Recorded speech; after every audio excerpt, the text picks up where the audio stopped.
Welcome to the Motorama extravaganza. It is nice to be back. This is the first time I have been back here, and I was You weren't here last year. I forgot about that. I was not here last year, and I know that, of course, there have been some challenges apparently with this COVID thing, which three years ago today was officially declared a global pandemic. By the way, if you're celebrating. But yes, it's true. This is a live edition of the Racin It Out podcast. She's Caitlin. I'm Caitlin. I'm Todd. He's Todd. And we do this every couple of weeks or so. You can subscribe on your favorite podcast platform, be it Spotify, Apple Podcasts, YouTube, wherever you like to get them. Podbean is another one. And iHeartRadio. It's our iHeartRadio. We talk about racing as sort of the conduit to lead to many other topics. The mutual interest. Yes. But we don't talk about racing. Well, we do talk about racing, but we don't generally talk about a specific driver performance or car setups, or is one form of racing better than another because there are, NASCAR lovers, but Formula One haters, or vice versa, or IndyCars. So we tend to tell stories. There's lots of life experience that we include. Food stories. And of course, the obligatory food stories. We love food. Yes, we do. We love food. We love how all kinds of food influence our lives, and that it brings people together, and just generally consuming delicious food. So let's catch up a little bit, because this is the first time I've seen you in a couple of weeks since we did our last live podcast. Yeah, our last episode, which will be coming out shortly, but will be coming out, which will already have been out by the time this is uploaded to our airwaves. Caitlin has had a few, shall we say, technical challenges. I hate technology. Well, technology is your friend. You just have to embrace it, and sometimes it's not always easy, but it can be a battle. So you sent out you did a social media post just a little while ago to promote this particular live podcast, and I wanted to take issue with you because I believe you were grammatically incorrect. No, I wasn't. You said join Todd Lewis and I. It should be Todd Lewis and me. This is... I think this is a Mandela effect. I'm not going to lie, because growing up, it's like I know me is grammatically correct. Yes. But why growing up was it drilled into my brain that it is insert name and I? Because there are times when using it as I is correct and me. English is a very weird language, but when you are the subject, as in join Todd and me is the correct grammar. But I'm not a I'm not talking a about grammar the one I did on my personal one, right? Correct. Okay, because I had a heart attack that I went Todd Lewis and I on the actual on post. the Racin It Out account. That was from Racing It Out. I so see, I okay. was like, that was a big boo-boo. But you're taking issue with my personal account. Yes. So it should be me and not I. That is It's a very weird language, and I know I get caught on it sometimes too, but that's just one that stuck, because I was reading it as I was getting out of the car and I was like, oh yeah, that should be me. I'm gonna have to mention that to Caitlin, just because this is stuff is the kind of stuff that we talk about. Yeah, because it's like we'll write articles and press releases for our day jobs. So when is it proper to use insert name and I? Do you even know? If Todd and I went to Motorama. But if it's join Todd and me at Motorama. So it's present tense versus past tense? Sure. We'll go with that. All right. But this grammar lesson was brought to you by Motorama. Yes, exactly. So as before I got off on a tangent, as we often do. So what have you been up to for a couple weeks and stuff now? Just, and enjoying the beautiful weather here in Southern Ontario. Braving 4 snowstorms in a row. Yeah. 4. Todd, yeah. I know you've been sitting in the sunny beaches, in the warm weather, in the blazing heat at St. Pete's down in Florida, which we'll get into. Yes. 4 snowstorms. March in Ontario. It wasn't like this last year. Yeah, but that's what happens. So sometimes the folks down south will ask us up here, why don't we race in April? Because this is March. Mm-hmm. And this is what happens.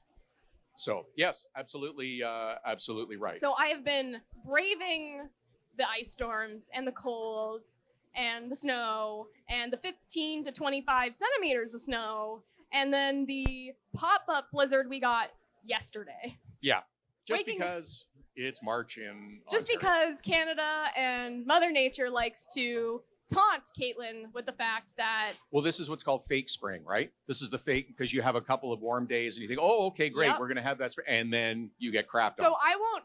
Yeah, it's like fake spring. We're still what, a week away from it being actual spring. Yeah, but that's not spring. That's when it may say so on the calendar, but that's not really spring. I blacked out on Groundhog Day. Did the groundhog see his shadow I or don't no? know, but how desperate are you for spring that every year groups of people gather around and jab a rodent with a stick to get him out of a hole in hopes that he might indicate that spring is coming? How desperate are you that this happens every year? Not desperate enough to pay attention to it, obviously, but desperate enough that I book 3 trips down south a year, there you go. specifically from December to April. Right, to try to get the little blasts of warm and stuff. I believe it or not, I had a tan when I got back from Daytona. Yeah, I believe it. I believe It's gone. Yeah, but you're going away again in a couple weeks, and you're right. I was just at St. Petersburg and working. So I heard it was hot. It was beautiful. It was very windy on one day, on Friday in particular, and a little bit gusty on Saturday. Okay, so here's a fun story, that one of those behind the scenes stories from St. Petersburg. So I'm doing public address announcing for the house at the track. So, which is like this, except for the entire house. You're talking about the races, you're calling the races, you're reading sponsor messages and the like. And I was in the midst of a lengthy sponsor read, and Rob Howden, who many people here know and is the voice of the USF Pro Championships, is with me and is sitting at a table much like this beside me, and he's having a little lunch and doing a bit of work as one of their races is coming up, and we work together. So Todd's got his head down and he's away and he is just reading and doing sponsor things, and a gust of wind comes and catches Rob's plate of food, flies through the air, lands in my lap. Oh, no. It was fantastic. He's like all apologetic, and it was wonderful. It was great. And I'm wearing the tacos and corn salad that were on his plate as I'm reading and going through the message. It was very funny. We will laugh about this for many years. You didn't break at all. No, that's what you can. That's the sign of a true professional, ladies and gentlemen. That's what you have to do. There are times when things are not going your way. You've had this experience. They're not going your way. They're not going as expected. Something is going wrong. Debris is flying at you. You just have to keep going. Funny story now, though. It is. It's a good story. So it was a lot of fun. Life's just filled with those sometimes. It was, yes. But it was a great event, but it was madness pre-race. I thought you were about to say madness during the race, because I have thoughts on this race. Oh, okay. Hit me with that because you're right. It was crazy. I felt like I was watching children race. It's like you put a bunch of toddlers in IndyCars and they just didn't know what to do. But that first lap crash. Yes. I have never seen a car. Like, I feel like, I'm sure there are some physicists out there that will be like, this makes sense in the laws of physics.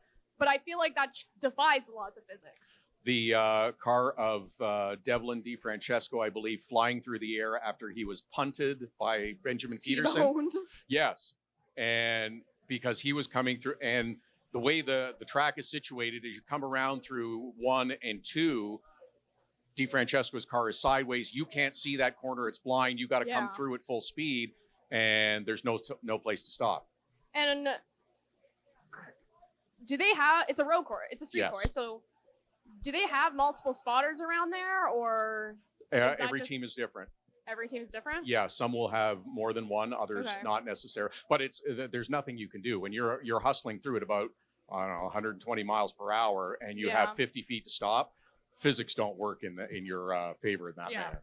So it was because in NASCAR, at least, you've seen, like, my mind goes back to Eric Almirola's crash where he went up and then he came back down hard and it shattered vertebrae in his spine. Yes. I am amazed he got out of the car. That is a testament to the safety of those Yeah. cars, that there were a whole bunch of hard hits and they were strong enough. It was Jack Harvey, I believe, who was involved in another incident, who did go to the hospital just for a little further check, but Right. he was released and everybody was fine. It is an incredible testament to the safety and strength of those cars. Yeah, but it was wild. It was action packed. I thought it was great. Because it's like, you watch them on the streets of Toronto.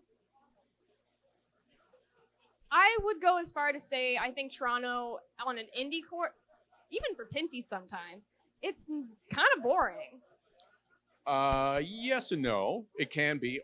There have been plenty of Toronto action I know packed there races. have been action-packed races and Yeah. lots of accidents in Toronto. But this is often seen though. First race of the year, everybody's a bit, right. how shall we say, torqued up, and Adrenaline. it's exciting, and sometimes things happen, and that's what happened in a few. Well, but it happened three times. Yes, it did. But Scotty McLaughlin and Romain Grosjean are going head to head for the lead, and neither one of them lived. So like this is what happens. I mean, like I said, it was like toddlers racing Indy cars, and it was just absolute mayhem. But the racing between Grosjean and who was it? It was Scott McLaughlin. Yeah, it was McLaughlin. What a battle! Spectacular, yeah. wasn't it? Yeah. But it's like I was watching it and I'm like, they're gonna wreck. Like, and they did. Yeah. Yeah. So and they apologized after, or McLaughlin apologized after, because just not going to lift, not going to give you the spot, and That's racing. That is exactly it. So, but it was great. Pre-race. Pre-race. Yeah, you're crazy, super crazy, navigating logistics of you're doing a live event, so everything is timed to the second. Introduce this person at this time. Pause. Introduce this person at this time, and you're going through. And there were a lot of VIPs at this race. Yeah. Football player, baseball player. Trace Atkins is singing the national anthem. Annika Sorenstam is the grand marshal, and Simu Liu from Marvel Comics is riding in the two-seater. So like, there's a lot of VIPs, and so there's the staff coordination of IndyCar is great, because they just point at me and I just read. That's my job. Side note, if Simu Liu is not at the Toronto race as a Canadian, you're going to be disappointed? I'm going to be so sad. Okay. Because it's like, you'll go all the way down to St. Pete, but we have one in Toronto. Hey, it's availability, and there's a lot of factors that go into it. So like Annika Sorenstam did it because she has an event coming up and she lives in Orlando, I believe. So it's close by and convenient. So it makes sense and is convenient. Yeah. So, and Trace Atkins, again, behind the ropes and inside info, voices Firestone commercials. Firestone is the presenting sponsor. Interesting. I didn't know that. Yes, he's done several Firestone commercials. Yeah. This is the magic of marketing and sponsorship and... Right. That's exactly. So it's crazy and frenzied, and people are jammed together. And this all kind of leads me to I'm curious to see what the IndyCar 100 Days to Indy behind the scenes show is going to look like. Yeah. Because I got to see some of what was happening with that. Okay. Because every time two drivers came together, or there were two people that came together, there was a boom mic hanging over them collecting audio. So they're privy to all the conversations. Huh. So there's a lot of interesting things that I'm sure have been said and were said. I want to see what comes out the other end and how the editing puts it all together. When does that start? Late April. Okay, so we'll see in about like a month and a half. Yes, in a little over a month. I love how every other motorsports entity, I'll say, out there is just trying to reach the success of Drive to Survive. But never will, because you can't duplicate something like that. They were the first. And have you watched any of the current season? I have not seen any of the new season. I've seen the entire season through, and I'm very sad that they didn't include some specific moments. Yeah, I have not seen any of it. I just haven't had the chance to watch it. But I'm again, having watched the season of racing, and now I want to watch the behind the scenes to see what has has been chosen to be part of it. You're kind of indifferent, it looks like. It was okay. So do you remember last year about this time Right. on this podcast what I said about the series? They should have ended it. They should have ended it, yeah. And that's how I feel about it now. Is just this, like, last F1 season had so many moments that were just monumental, and I feel like they scraped this season on Drive to Survive. They just swept so many things under the rug. Right. The cost cap debacle was like half an episode, and it's like this was a big deal. Yes, it's a very big deal. Yeah. And all the drama that's going on with those that want to be part of F1 and whether or not they're going to allow them in. Yeah. There was nothing mentioned about the jewelry. Because I know we talked about this on the podcast before. Nothing about the new jewelry regulations. Yep. Nothing like that. There was no tribute to Sebastian Vettel. Nothing. It was just Red Bull's the best, and Mercedes, McLaren, and everything is following behind. So do you think now, because you'll recall that Max Verstappen was very outspoken and said, yeah, I'm not going to be part of it. Do you believe that the producers have now kind of bent, acquiesced, however you want to phrase it a little bit, to accommodate and bring he and Red Bull back into the fore? Yeah. Because that's what happens after a few years of these series. Well, especially because it's like, I think if Max didn't win the championship the year before, maybe not. Maybe it would have been like, well, you can sit and pout and have your little tantrum off to the side, but you're not the star of the show. But suddenly, oh, you're the world champion. And won 90% of the races, we so we can't need to not include have you. this show without the reigning champion. And do you avoid the jewelry, piercings? I don't want to know where the piercings are and where the jewelry goes. But is that part of it avoided because that's going to piss off Lewis Hamilton and he's not going to want to be part of it? And this is the difficulty that you find with the shows. And again, more of the behind the scenes inside stuff. Nothing goes out on Netflix, in this case for Drive to Survive, without everybody signing off on it. Yeah. So unless they've seen it and said, okay, you can show that, it's not going out. Yeah. And I wonder as well if, like, you have some of those more major sponsors that are also wanting to sign off on it as well, because they don't, like, for example, Red Bull maybe doesn't want their driver portrayed in a certain light. Absolutely. So too many hands in the cookie jar. That's exactly what happens, is that everybody says, you overthink it. It's just like, no, this reason it was so successful out of the box in year number one is because it was raw, it was emotion filled. And if you'll recall, Ferrari and McLaren were not part of it. They didn't want to be part of it, so they didn't include them in the first year. And then they realized, holy hell, this is a big deal. We got to be involved in it. This is bringing in a lot, which, I mean, I am very much on the TikTok universe, as you know. Yes.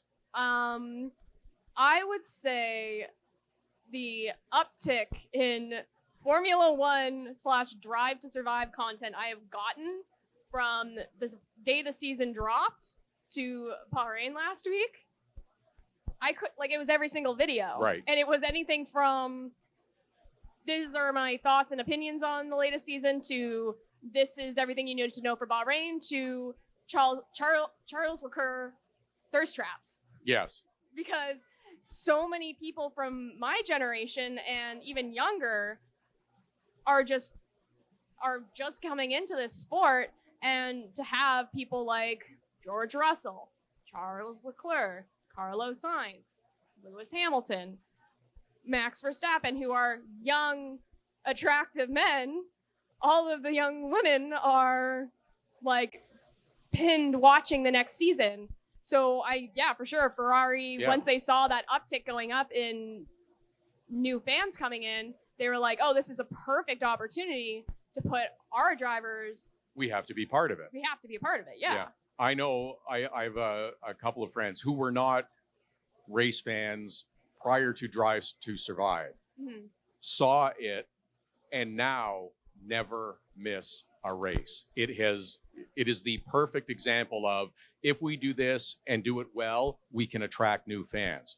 Yeah. And that is what they have done to such great success. And that's why everybody wants one, thinking, okay, maybe we can get a magic bullet too. It won't be, but it can still be successful and bring you in more fans and expose your sport to more people. So this is the part I'm curious about, as to what are we going to see in terms of, like, for IndyCar, the St. Pete race. What are we going to hear about the conversations? What's going to Right. come out? So I'm especially curious, having witnessed, okay, you shot this and there was a conversation between these two drivers. How much of that? Everything that's been Well, shot. I know a little. I don't know everything that's been Yeah. shot, but it's like, okay, I know those two drivers talked after the race, and I want to see what comes out as part of the show. So Interesting. that's the intrigue part of it for me. You'll have to let me know, because Yes. it's like There are no secrets between because us. I can imagine, you have, when's the next IndyCar race? wasn't- Texas, beginning of April. Beginning of April. So like that first episode will probably be mostly edited by then. Oh yes. But it's like, depending on what happens at Texas, those edits might be changed in the final draft. 100%. Because if, let's say McLaughlin and Rojan, it becomes, they're friends and they were friendly, but let's say it becomes, What if they find A each other feud. again? it's that first episode's going to be edited a lot differently based off what happens at Texas. Yes.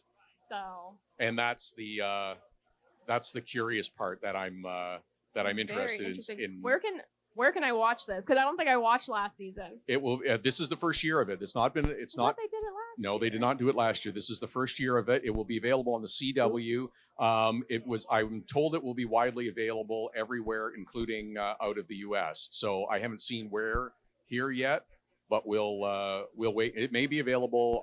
I'm speculating. Might be available TSN Plus, I'm thinking, because they now have IndyCar rights in Canada. Right. Because that was one thing that really annoyed me about NASCAR's last year was Finding it. yeah. And then You didn't miss anything. No, I know I didn't. It was but terrible. apparently it's also on YouTube now. They like posted Yeah. it all to their YouTube because maybe I don't know. Yeah. But it was like when it was coming out, it was like No. I can't find it anywhere. It was. I didn't think it was particularly good. I thought it was too homogenized and sterile. Interesting. And yeah, I didn't really. In fact, I watched an episode, maybe two, and it was just like, this is not for me. So that's we'll wait. So when I find out, I'll let you know, and we'll pass it along. But it's interesting. You'll have to give me a heads up on it. And I'll say, oh yeah, this was created or whatever. But apparently they've done some interesting behind the scenes interviews as well, asking a bit about last season and things that occurred. So that's the curiosity part. I wanted to do something like that for Pinty's because Pinty's has so many interesting characters and has like we get those feuds and those fights all the time in the Pinty series, and it happens. It happens, but it's like, I'm little old me. I don't know if I can do directing, producing, interviewing, content, editing. Sure, you can. That's what you do now. So it's just more of the same. It would be a very fun series to do that with, because everybody knows everybody. It's I think raw. if I It's had one emotional. more person like under me, if I had a person under me To that work could with help to me do get it? more Yeah. content, Yeah. then I could do it. But So I have heard some lamenting that, we don't have any Pinty's announcements. We don't have any news. Yes, it's only March. It's only March. It's been a little bit quiet, and there will be news coming out. Todd knows. We will say, there's going to be news in the coming weeks, but it's also the reason I'm not sure everyone understands is it's not there. It's not that people aren't working. It's that it's not done yet. And it's very difficult and very challenging to put together a program to race in that series because it's highly competitive and there's a lot of expense. So it takes a lot of time to draw in partners and bring them on board. So don't be panicking. Don't be cranky. Don't be antsy. There is news coming of teams that will be coming back, and it's exciting. It's going to be a great season. Just hold your patience. We didn't get the Andrew Ranger, Mark Antoine Cameron announcement until the week before sunset last year. That's correct, and that was a remarkable story. How they put that together, because again, it's the phrase I use is it's not done until it's done, and that wasn't done until late. Even though they were working on cars and building cars, it wasn't done until late. Yeah. Because it's like it'll take like weeks at a time, because you go back with sponsors and teams and all that for negotiations, and they're also doing and working on other stuff. So it's like if you're working with a main sponsor, it's like they're not just working with you. They could be working with another sport, another client. Like exactly, they've got other stuff going on. So and then you're building cars and training and practicing and on the hoping it's all going to come together. Yeah, so it's like those back and forths take weeks, months. Yes. Months, yeah. But I mean, like the time in between each back and forth, are like maybe weeks at a time. Yes. So there are good things that are happening, and it's just going to take a little time for them to get solidified. I just checked my note, and there's one other thing I was going to mention on this podcast before we get to food stories, is because I was texting with my dad today, and it strikes me as funny. So my dad's over 80, and that he's texting is great.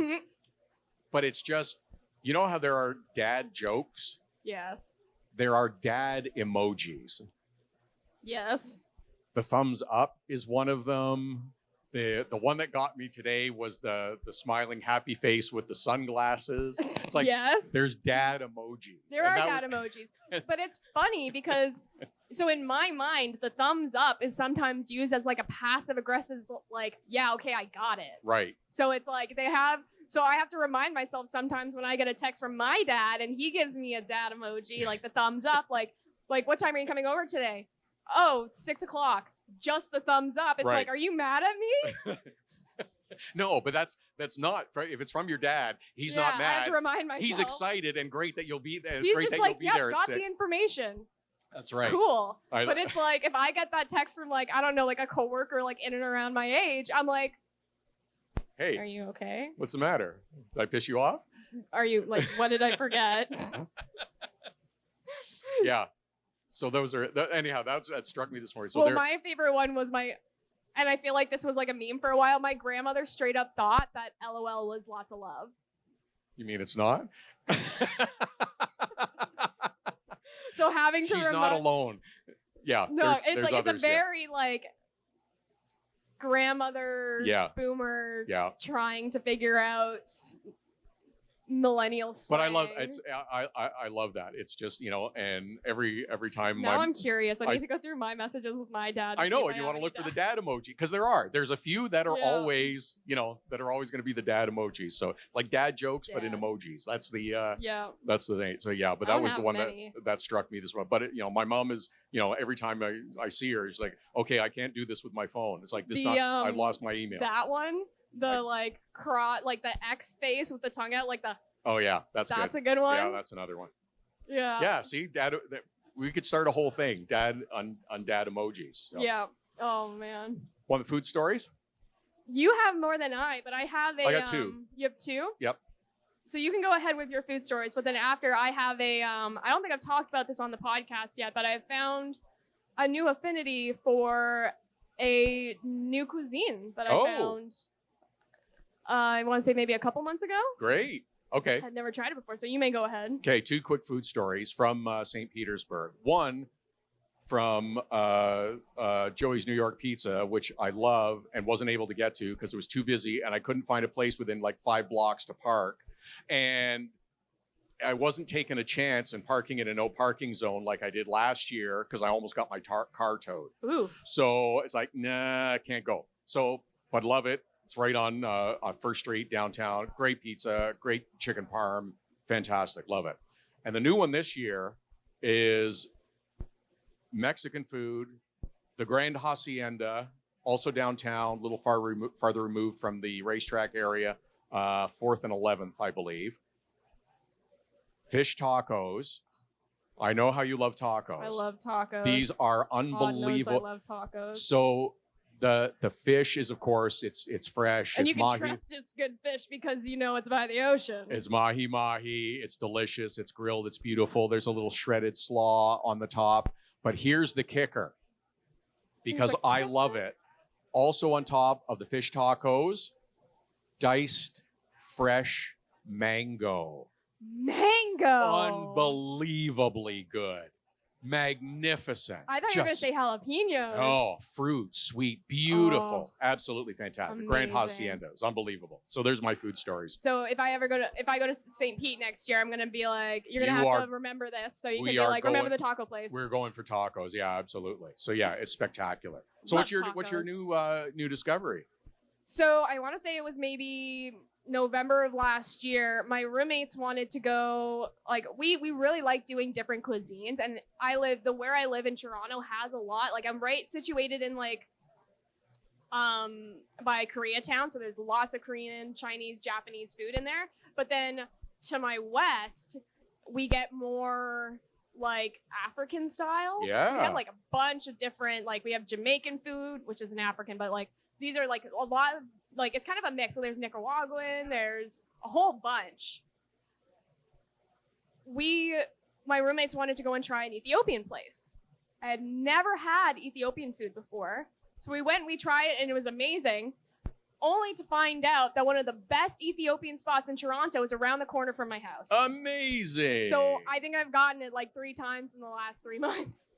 Oh, okay. So you're gonna have to send me recos, and we'll have to. I'd love to try. I don't think I've ever Never tried. had it? No, I'd love to. Do you know how like Ethiopian food is like typically like No. I guess consumed? No. So the way we always do it, because you can get like actual dishes, you can eat it whatever way you want, but I think the really well-known way is you get this platter with this thing called injera bread, which is this like, I want to say it's maybe like that thick, and it's this like very like fluffy. It's like very like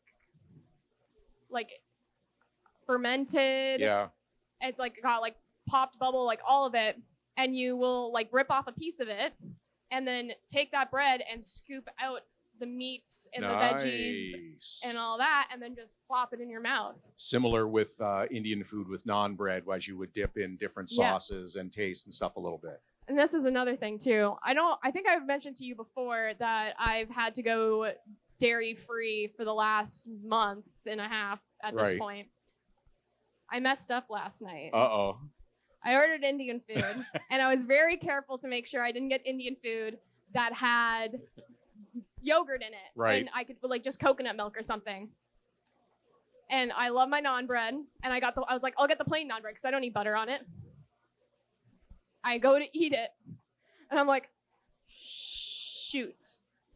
Naan bread is made with yogurt and ghee. So I said, screw it, and ate it anyway because I bought 2 of them, and too late. All right. So I wrote it into my journal of like, messed up this day. That's all right. But yes. 48 out of 49 days you were good. So yeah. Yeah. But that idea of the injera bread that you can take the naan and kind of scoop it. I love it. It's kind of the only way to kind of eat it. So it's like, and it's because it's got that fermentedness in it. Yes. It's a really interesting contrast against the really meaty pieces of the dishes you can get. And eating food with your hands is fun, right? Whether it's pizza, whether it's Indian food, whether it's hot dogs, or like eating. It's also some of the best coffee I've ever had too. Oh yeah, like fresh Ethiopian coffee. Magnificent. Yeah, okay, good. Highly recommend. Okay, that's good. That's good. Yeah, positive food stories. That's a good way lots of food stories, and we'll have lots more throughout the season. Yes, because we'll be traveling to faraway places and near places. And when do you head back to Sunshine State? Couple of days. By the time this comes out, I will be in the sunshine. I hate you. Yeah. So I'm going to Sebring in next week. I think I still have like 2.5 weeks till I go to Phoenix. I hate you. It's all right. It's coming. It's coming. So the disclaimer that we always do at the end of every episode as well is the ideas, thoughts, views, and opinions expressed on the Racin It Out podcast with Todd and Caitlin are the views of Todd and Caitlin, and not anyone else, or not any entity that we may or may not work for in the future, be it NASCAR, be it TSN, be it Rev TV, be it Green Savory, be it the Honda Indy Toronto, or the Firestone Grand Prix of St. Petersburg presented by RP Funding, or anybody else that we can think of, the What a FEL Sports Car Series mouthful. Championships, like anybody else that we may be, have affiliation with or have contact with. Todd gives the best disclaimers. There's one thing I wanted to add before we Yeah. wrap it up. So Todd mentioned earlier that he was the in-house announcer at the The Firestone Grand Prix of St. Petersburg presented by RP Funding. Yeah, that one. I was watching the broadcast on whatever illegal stream I found on the internet. It was carried on NBC and Yeah. TSN up here. So it was the NBC stream. And they're like, we're going to go to the Grand Mart, like anthems, all that stuff on the broadcast. And I hear a voice, and I'm like cleaning the room. So I'm like not even really watching it because it's pre-race. Yeah. And I hear a voice, and it's, please rise and remove your hat. I can't do a Todd impression, but I'm like, my brain broke because I was like, I thought this was IndyCar. What am I watching right now? And I'm like, I look at it, and I'm like, yeah, this is IndyCar. Whose voice is this? And then it hit me because they patched through the in-house audio to the broadcast. So I was hearing Todd's voice on the broadcast. Please welcome the Grand Marshal of today's event, Hall of Fame, Golf Hall of Fame inductee Annika Sorenstam, to give the command to They did for not today's patch race. through her audio to the broadcast, though. No, I know they had to do it. She had to do it twice. She had to. Yes, they did it because it was like she said it, and it was like, and somebody yelled at it, "Do it again!" Because And all I heard on the broadcast was, "Drivers, start your engine!" that's right. And then cars fire up. Yes. That was it. Yeah.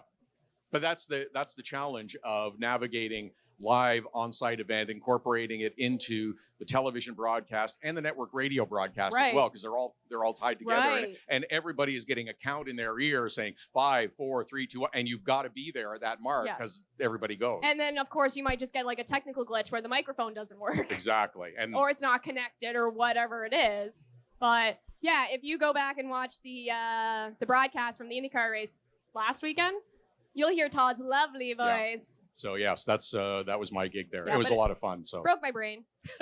but it's just out of context. You're not used to hearing me at that. Yeah, it's like like even watching Pinty's broadcast still, I'll be watching it because it's like we're friends. I've known Yeah. you for 7 years, which is Crazy. I realized yesterday that my Isn't that 10-year. long?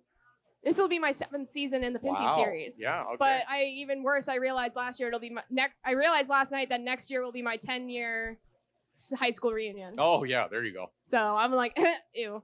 But it's like, yeah, it's Yeah. listening to the Pinty's broadcast, it's like I know you as friend. It breaks my brain sometimes when I'm just like on YouTube mindlessly working and I'll put on the Pinty's race from last weekend and I hear your voice. So Well, I guess that's a good thing. So Todd's a celebrity. no, definitely not. So thanks for joining us here at Motorama for this live edition of the Racin It Out podcast. Get every edition of the podcast: YouTube, Spotify, Apple Podcasts, iHeartRadio, Podbean, Stitcher, and anywhere else. This is fun. I like doing these Yeah. live ones. Our We'll have to do next more of them. episode's going to be the 20th one. Oh my! There you go. Is there a celebration anniversary gift for 20 or 25 is silver, right? So Well, we'll hold off for that. Well, I mean, we already missed the 1 year anniversary last right. week of That's was right. it, paper? Yeah, paper is 1 year, so Here, we're still there you go. working There's that. your paper. There we are. We have our little paper cards. Okay, beautiful. All right, that's it. We're done. We're Okay, done. Over and out. See ya.